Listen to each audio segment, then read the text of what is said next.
NBC News understands that officials are under increasing pressure to boost the number of arrests and deportations. Right, according to three sources familiar with discussions at Immigration and Customs Enforcement, ICE, and at the White House, President Trump is said to be angry that more people aren't being deported. NBC News Homeland Security correspondent Julia Ainsley joins us now with more of her, as per usual, exclusive reporting. Julia, good morning. Thanks very much for being with us. So tell us a little bit more about what you're hearing from your sources about the president's reaction to the number of deportations that we have seen so far.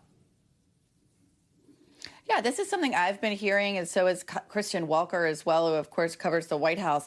We are understanding that Trump has been known to be angry, and inside that anger is being passed down into DHS and onto his border czar, Tom Homan, who, as we understand, has been unhappy and making his unhappiness unknown on calls he has with ICE. Basically, they want these arrest and deportation numbers to be higher. When it comes to that data, we're not seeing as much as we used to. If you can remember, in the first 10 days of the administration, they would post these daily numbers. We saw a lot of footage about ride-alongs. Now a lot of that has gone away. Homan blaming a lot of that on media leaks, that they're not able to share as much anymore.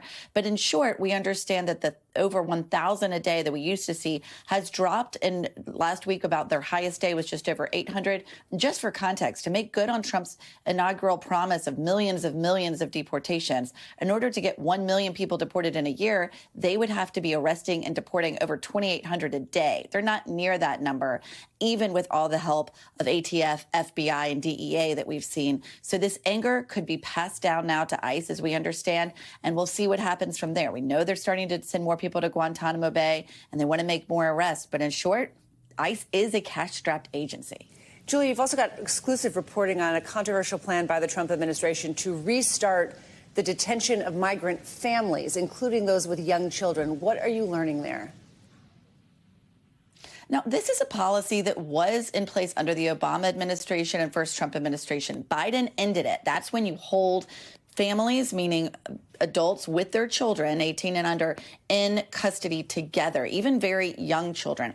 There are certain parameters around that detention. They have to have school if they're there for a long period of time, and they have to have a number of ways to be able to be more humanitarian to that younger population. But that's something that really hasn't been in place in 4 years. And these private prison companies, as we understand it, will now have the opportunity to bid to reopen those facilities this week. What that could mean as far as arrest is, so far, most of the arrests that we've seen, at least publicly from ICE, those publicized, have been single adult men.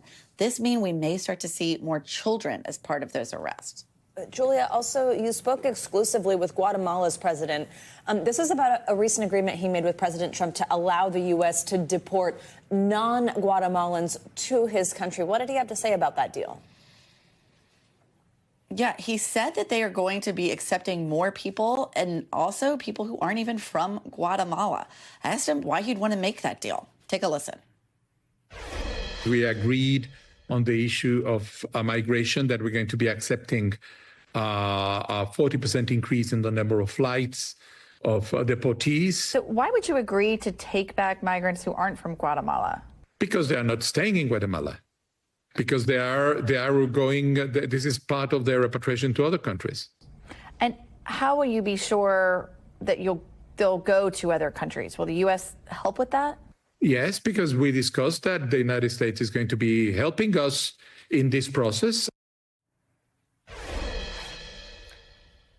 Now, President Arevalo did say that he's going to be sending a delegation to Washington soon to work out some of the details. But I have to say, there appears to be some daylight in what the U.S. is saying and what Guatemala is saying about how long these people might be in the country. Of course, Arevalo wants to show his people he's not taking in more people than their economy can support.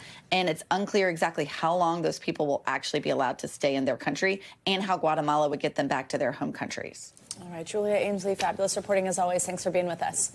Thanks for watching. Stay updated about breaking news and top stories on the NBC News app or follow us on social media.